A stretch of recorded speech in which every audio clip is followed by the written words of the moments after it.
Hello students, आप सभी का बहुत बहुत स्वागत है मेरे यूट्यूब चैनल में। आज हम देखेंगे परमुटेशन ग्रुप। बहुत ही बेसिक सी डेफिनेशन मैं आपको बताऊंगी जिससे आप इजीली अंडरस्टैंड कर पाएंगे। अभी तक परमुटेशन ग्रुप जो हम पढ़ रहे हैं उसका यूज़ होगा बीएससी सेकेंड ईयर से लेकर आप BSc fourth year means MSc कर लीजिए, उसमें भी एब्स्ट्रैक्ट अलजेब्रा में इसका यूज़ रहता है। तो ये डेफिनेशन और इसको कैसे फॉर्म करते हैं ये आपको आना चाहिए।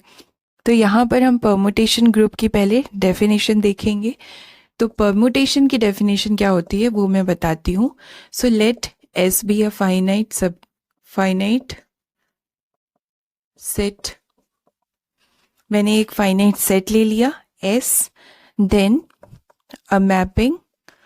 तब एक मैपिंग मान लेते हैं सिग्मा है from S to S is called permutation. तो ये मैपिंग परमुटेशन कहलाएगी if it is 1 1 and onto. अगर ये मैप 1 1 ऑन टू है तो ये मैप कहलाएगा परमुटेशन। तो ये मैं परमुटेशन बता रही हूँ आपको। मान लेते हैं एस हमारा एक फाइनाइट सेट है, तो ये जो सिग्मा मैप डिफाइन किया जाएगा एस टू एस, अगर ये 1 1 और ऑन टू होगा तो ही हमारा सिग्मा मैप कहलाएगा परमुटेशन। और जितने भी पॉसिबल परमुटेशंस होंगे फ्रॉम एस टू एस, उनका जब आप सेट बना लेंगे तो उसको कहेंगे ग्रुप, मींस परमुटेशन ग्रुप, क्योंकि वो ग्रुप की सारी कंडीशन सेटिस्फाई करेगा। जब आप सारे पॉसिबल परमुटेशंस लिख देंगे from a set S to S, तब वो जो फॉर्म होगा सेट वो कहलाएगा ग्रुप, क्योंकि वो ग्रुप की चारों condition closure, associative, identity, inverse उनको सेटिस्फाई करेगा। तो अगर मैं लिखना चाहूँ तो एसएन लिख सकती हूँ। एक तरह से ये नोटेशन है परमुटेशन ग्रुप का। परमुटेशन ग्रुप को हम सिमेट्रिक ग्रुप भी कहते हैं, अनदर नेम है उसका। इसीलिए इसको रिप्रेजेंट कर रहे हैं, डिनोट कर रहे हैं एसएन से। एसएन मीन्स क्या है, जो हमने सेट लिया है उसमें एन एलिमेंट्स हैं। ओके, यहाँ पर जो एलिमेंट्स की संख्या है वो क्या होगी, एन, उसको रिप्रेजेंट कर रहा है यहाँ पर एन। तो ये क्या होगा, ये सारे पॉसिबल मैप्स होंगे, मैपिंग होंगे सिग्मा। और सिग्मा क्या है हमारा, from set S to S. जो हमारा फाइनाइट सेट है एस, उससे लेकर फाइनाइट सेट एस पर जो मैप होगा वो है sigma, and it is 1 1 onto. और ये मैप क्या होना चाहिए, 1 1 ऑन टू होना चाहिए। तो वो सारे मैप का सेट होगा SN, and this SN is called permutation group या symmetric group of order n. It is permutation group of order। अच्छा, इसका ऑर्डर क्या होगा, सो इसका ऑर्डर होगा n फैक्टोरियल। ओके, जो SN है उसका ऑर्डर क्या होगा, n फैक्टोरियल, मीन्स SN में कितने एलिमेंट्स होंगे, n फैक्टोरियल के बराबर। और जो ये नंबर ऑफ एलिमेंट्स इस सेट में है S में, वो कहलाता है degree of permutation. Number of elements in a set S, जो हमने सेट लिया है ना S, इसमें जितने नंबर ऑफ एलिमेंट्स होंगे वो क्या कहलाएगा, डिग्री ऑफ परमुटेशन। मीन्स यहाँ पर डिग्री ऑफ परमुटेशन क्या है, n। Degree of permutation is n। Order n factorial है और डिग्री n है। So this is the definition of permutation group. अब हम बात करें कोई एग्जाम्पल की, तो मैं एग्जाम्पल में ले रही हूँ S3।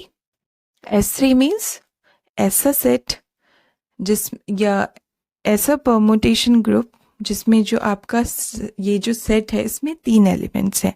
मान लेते हैं यहाँ पर 1 2 3 है, ABC भी ले सकते हैं आप, मैंने 1 2 3 ले लिया।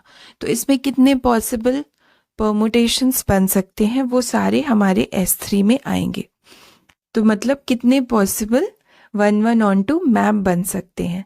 तो एक मैप हो सकता है आइडेंटिटी मैप, 1 1 पे मैप करे, 2 2 पे करे, 3 3 पे मैप करे। इस तरीके से आप जानते हैं आइडेंटिटी मैप 1 1 ऑन 2 होता है। सो एक ये बन सकता है। नेक्स्ट हम देख सकते हैं यहाँ पर 1 को 1 पे फिक्स करते हैं, या ऐसा कर लीजिए अभी फर्स्ट में 3 को 3 पर मैप करते हैं फिक्स, और इनको क्रॉस करते हैं। 1 को 2 पर मैप कर देंगे, 2 को 1 पे। तो यहाँ तो 1 2 3 ही रहेगा डोमेन। अब इमेज लिखनी है तो 1 की इमेज क्या है 2, 2 की इमेज 1 और 3 की इमेज 3। तो ये एक हमारा परमुटेशन बन गया, क्योंकि ये 1 1 ऑन 2 है। दिख ही रहा है आपको। 1 1 मतलब क्या होता है, एक एलिमेंट पे मैप करे। तो यहाँ पर आप देख रहे होंगे डोमेन का एक एलिमेंट को डोमेन के एक ही एलिमेंट पे मैप कर रहा है, इसलिए ये 1 1 है। ऑन टू मीन्स जो आपका कोडोमेन है उसका कोई भी एलिमेंट छूटना नहीं चाहिए, मतलब ये किसी ना किसी की इमेज होनी चाहिए, तो वो है, इसलिए ये ऑन टू है। सो एक ये हो गया। और क्या हो सकता है, अभी हमने 3 को फिक्स किया है, हम 2 को फिक्स कर दें, 1 को इमेज 3 कर दें, 3 की 1 कर दें, तो ये एक मैप बन जाएगा। 3 को फिक्स कर चुके, 2 को कर चुके, अब 1 को फिक्स करें, मीन्स 2 3 बचेगा, तो 2 की इमेज 3, 3 की इमेज 2। इस तरीके से ये 4 बन चुके हैं, और 2 बनेंगे, बिकॉज यहाँ पर डिग्री क्या है परमुटेशन की 3। तो S3 का ऑर्डर क्या होगा, ऑर्डर ऑफ S3 क्या होगा 3 factorial. 3 factorial means 3 into 2 which is 6, means 6 elements होंगे आपके इसमें। अब ये तो फिक्स कर दीजिए, इसको लिखने में बिल्कुल टाइम नहीं लेना है आपको, 1 2 3 लिख देना है। अब क्या हो सकती है पॉसिबिलिटी मैप की, तो यहाँ पर ऐसा हो सकता है 1 2 पे जाए, 2 3 पे और 3 1 पे। सिंपल सर्कल 1 2 3 है तो 1 2 पे, 2 3 पे, 3 1 पे, इस तरह से मैप हो सकता है। या फिर हम उल्टा कर लें, 1 3 पे गया, 3 2 पे और 2 1 पे, 1 3 पे, 3 2 पे और 3 की इमेज 2 और 2 की इमेज 1। तो इस तरीके से ये पॉसिबिलिटीज हो सकती हैं। अब मैं इस परमुटेशन को शॉर्ट फॉर्म में भी लिख सकती हूँ। ये जो परमुटेशन हमने लिखा है, इसको अगर मैं शॉर्ट फॉर्म में लिखूं तो भी आप समझ जाएंगे कि ये परमुटेशन ही लिखे गए हैं, मीन्स परमुटेशन ग्रुप के ही एलिमेंट्स हैं। कैसे लिख सकते हैं, इसको ग्रुप मान लीजिए, तो यहाँ पर ये जो है इसको आप सिंपल 1 लिख सकते हैं। ये भी रिप्रेजेंट कर रहा है कि 1 1 पे मैप करेगा, 2 2 पे, 3 3 पे, और ये आइडेंटिटी भी है, ई भी लिख सकते हैं इसकी जगह पे। अब नेक्स्ट हम इसकी बात करें तो इसमें 3 फिक्स है, 3 की इमेज 3 ही है, इसलिए इसको लिखने की ज़रूरत नहीं है, ये अंडरस्टूड है। सिंपल जो 1 और 2 है उसके बारे में लिखेंगे, मीन्स 1 की इमेज 2 है, 2 की 1 है। ये क्या रिप्रेजेंट कर रहा है, 1 की इमेज 2 है, 2 की 1 है, 3 की इमेज 3 है, ये फिक्स है। इसी तरीके से यहाँ पर 1 और 3 की इमेज खाली चेंज हो रही, तो इसको 1 की इमेज 3, 3 की 1। यहाँ पर 2 3 लिखेंगे क्योंकि 1 की इमेज फिक्स है। अब यहाँ पर देखिए इसको इस तरीके से लिखेंगे, ये क्या रिप्रेजेंट कर रहा है कि 1 की इमेज 2 है, 2 की इमेज 3 है और 3 की इमेज 1 है। तो आप देख सकते हैं ये वही है। नेक्स्ट 1 की इमेज क्या है 3, तो 1 के बाद 3 आएगा, और 3 की इमेज क्या है 2, तो यहाँ 2 आएगा, और 2 की इमेज अगेन 1। तो ये इस तरह का अगर रिप्रेजेंटेशन है, so this is also a permutation group of order 6 and degree 3। तो ये भी एक परमुटेशन ग्रुप हो गया। अब इसी के कुछ आप नॉर्मल सब ग्रुप्स भी बना सकते हैं। नॉर्मल सब ग्रुप मतलब क्या होता है, एक एलिमेंट जी का ले लीजिए, एक एलिमेंट जिसको सब ग्रुप बोला है, जिसको नॉर्मल बताना है उसका ले लीजिए, और शो कर दीजिए कि एक्स एच एक्स इनवर्स भी एच में है, तो एच नॉर्मल बन जाएगा। तो यहीं पर अभी तो हमने ग्रुप बनाया है, आप चाहें तो चेक भी कर सकते हैं। यहाँ पर अगर मैं H1 ले लेती हूँ एक आइडेंटिटी, और ये ले लेती हूँ 1 2 3 1 3 2, तो आप देखिएगा, इसको चेक करिएगा। दिस H1 इज अ सब ग्रुप। पहले तो ये सब ग्रुप है, सब ग्रुप की कंडीशन भी आप जानते होंगे, बहुत इजी है सब ग्रुप चेक करना भी। A और B 2 एलिमेंट ले लीजिए इसके, और शो कर दीजिए कि ए बी इनवर्स भी इसी में है। इसके 2 एलिमेंट लीजिए और फिर ए बी इनवर्स भी इसी में दिखा दीजिए, तो सब ग्रुप हो जाएगा। या फिर आप ग्रुप की वो चारों कंडीशंस दिखा दीजिए इसमें, क्लोजर, एसोसिएटिव, आइडेंटिटी, इनवर्स, मतलब इसकी इनवर्स भी इसी में है, ये दिखा दीजिए, तो भी ये सब ग्रुप बन जाएगा। लेकिन एक चीज़ ध्यान रखिएगा कि ये नॉन आबेलियन ग्रुप होता है। ये जो परमुटेशन ग्रुप है ये कैसे ग्रुप है? Non abelian group. तो आप लिख सकते हैं कि S3 is a finite non abelian group. ये कैसा ग्रुप है? फाइनाइट तो है, आप देख ही रहे हैं फाइनाइट है, बट ये नॉन आबेलियन है। और नॉन आबेलियन क्यों है? क्योंकि ये कम्यूटेटिव लॉ को सेटिस्फाई नहीं करता है। जो आबेलियन ग्रुप होते हैं वो कम्यूटेटिव लॉ सेटिस्फाई करते हैं। मतलब कम्यूटेटिव लॉ क्या होता है? कोई 2 एलिमेंट आप इसका लीजिए और शो करिए कि A डॉट बी भी B डॉट A में है। तो ये नॉन आबेलियन ग्रुप है। किसके लिए?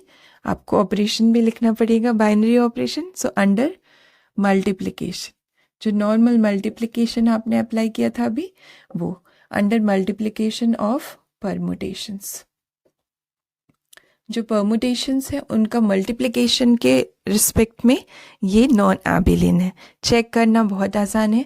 आप क्या कर लीजिए, 2 एलिमेंट ले लीजिए S3 के, मान लेती हूँ मैं 1 2 और 1 3। ये 2 एलिमेंट है हमारे S3 में। अब मैं निकालती हूँ 1 2 डॉट 1 3। तो ये किसके बराबर आएगा? 1 2 मतलब क्या है? 1 2 3। ये तो लिख लीजिए आप डोमेन। 1 2 मीन्स 1 की इमेज 2 है, 2 की 1 है। यहाँ पर 1 3 मीन्स 1 की इमेज 3 है, 3 की 1 है। इसको प्रोडक्ट कैसे करते हैं? 1 की इमेज 2 तो 2 की चेक करिए, 2 आ गया। 2 की इमेज 1 तो 1 की इमेज 3, 3 की इमेज 3, 3 की इमेज 1। तो ये आ गया हमारा 1 2 3, मतलब ये आ गया प्रोडक्ट। अब मैं अगर इसको निकालूं 1 3 डॉट 1 2 को, तो देखती हूँ क्या ये सेम आते हैं। अगर ये सेम आएगा तो कम्यूटेटिव लॉ सेटिस्फाई होगा, अदरवाइज नहीं। तो यहाँ पर 1 3 मतलब क्या है? 1 की इमेज 3 है, 3 की 1 है। 1 2 मीन्स 1 की इमेज 2 है, 2 की 1 है। इसको प्रोडक्ट करिए तो 1 की 3, 3 की 3, तो यहाँ 3 आएगा। 2 की इमेज 2, 2 की इमेज 1, 3 की इमेज 1, 1 की इमेज 2। तो ये आ रहा है। अब आप देख सकते हैं दे बोथ आर डिफरेंट। यहाँ पर ये क्या है? ये आपका एक तरह से ये है 1 की इमेज 2, 2 की 3, 3 की 1। शॉर्ट में लिखें तो 1 2 3। ये अलग है, ये क्या है? 1 3 2 है। तो आप देखिए बोथ आर डिफरेंट। इसका मतलब कि 1 2 permutation dot 1 3 is not equal to 1 3 dot 1 2। ये जो परमुटेशंस लिए मैंने 2, इनका प्रोडक्ट डॉट इक्वल नहीं है, मीन्स कम्यूटेटिव लॉ ये सेटिस्फाई नहीं कर रहे हैं। That is why this S3 is non abelian group. It is only group, abelian नहीं है ये, ठीक है। अब हम सब ग्रुप की बात कर रहे थे, तो आप चेक करिएगा S1 सब ग्रुप है, और ये H1 क्या है? नॉर्मल सब ग्रुप भी है S3 का। ये नोटेशन है नॉर्मल सब ग्रुप का। नॉर्मल सब ग्रुप भी आप चेक कर सकते हैं। नॉर्मल सब ग्रुप के लिए एक एलिमेंट आपको S3 का लेना है, एक एलिमेंट H1 का लेना है, और शो करना है कि X इनवर्स भी H1 में है। So this is the definition of normal subgroup, and it is true for all. सारे X के लिए, सारे H के लिए ट्रू होना चाहिए। आप एक के लिए चेक करके देखिएगा तो ये आपको जस्टिफाई हो जाएगा कि H1 इज अ नॉर्मल सब ग्रुप ऑफ S3। अब मैं बताऊं नॉर्मल सब ग्रुप नहीं है, तो मैं अगर इवन परमुटेशन ले लूं, मीन्स एक आइडेंटिटी एलिमेंट लेती हूं मैं और एक 1 2 लेती हूं इवन परमुटेशन, तो आप देखेंगे ये नॉर्मल सब ग्रुप नहीं है। इसी तरीके से आप और भी बना सकते हैं। 1 3 ले लीजिए, इसके साथ 2 3 ले लीजिए। यहाँ पर H2 H3 H4 आर सब ग्रुप्स। ये सब ग्रुप्स तो हैं S3 के, बट नॉट अ नॉर्मल सब ग्रुप ऑफ S3। तो ये जो H2 है ये नॉर्मल सब ग्रुप नहीं है S3 का, H3 भी नॉर्मल सब ग्रुप नहीं है, एंड H4 भी आपका नॉर्मल सब ग्रुप नहीं है S3 का। सब ग्रुप तो हो जाएगा, चेक कर सकते हैं, बट नॉर्मल नहीं है, ठीक है। सो इस तरह से आप देख सकते हैं ये नॉर्मल है, ये नॉर्मल नहीं है, नॉर्मल सब ग्रुप नहीं है S3।